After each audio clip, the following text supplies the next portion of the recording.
Okay mga katrame, ang gagawin natin ngayon is itong Honda City 2001. Ang problema nito ay rough idling and then medyo mataas yung RPM natin. Ngayon, ang gagawin muna is i-scan. Yun lagi ng routine natin sa pagka-troubleshoot bago tayo maggalaw sa makina.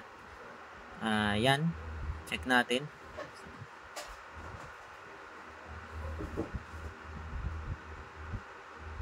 Yung full ECU scanning.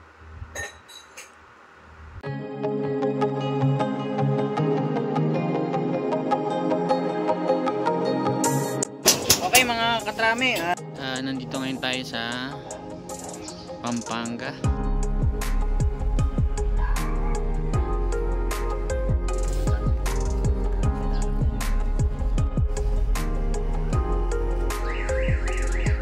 Idle air control malfunction. Test natin na may kuryente naman sa lahat ng ignition coil pati si spark plug. Okay guys, ayan, okay na. Matining na yung takbo. RPM Start, wala siyang check engine. Pero walang check engine. Wala naman siyang check engine. Pero yung idling minsan meron, minsan wala daw, sabi niya. Hindi siya nagbumababa ng 1,000 tapos fluctuating.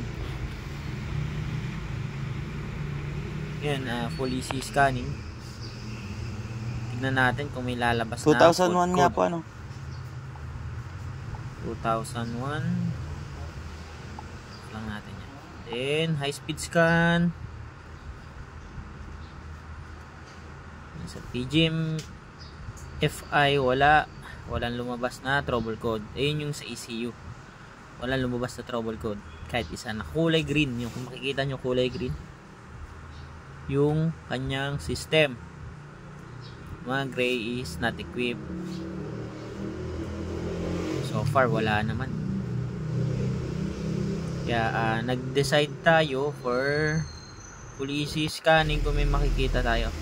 Kaya kung makikita nyo yung RPM nyo yun, 1,100, 1,200 to 1,300. And we decided na linisan tong distributor cap kasi madumi na yung contact. Then itong mismong motor nya. Then itong throttle body nililinisan yan, binaklas na. Kita nyo napakadumi rin. Ano, yung idle air control yan, yung idle air control hawak ko. Linisan natin maigi yan para yan, bumalik na sa dati yung tura nya. Yan, kita nyo malinis na yung IACB. Then ito yung intake, binaklas din, lilinisan din yan para swabe yung ating daloyan ng hangin na sa engine. Then full ECU scanning. Ayan o, 20 na lang siya. Kanina 30 eh. Check natin kung okay na yung RPM nya. So far nagno-normalize na. Spark plug yan? And pati yung spark ignition nya, yung advance, okay na rin kasi nakaraan. Nung bago natin gawin 30, tsaka siya mag-spark. ngayon nasa ano na lang 18. Kaya mas bumaba, kaya okay na yung RPM niyan. Ngayon inoobserbahan na lang yan. Yun yung concern ni sir.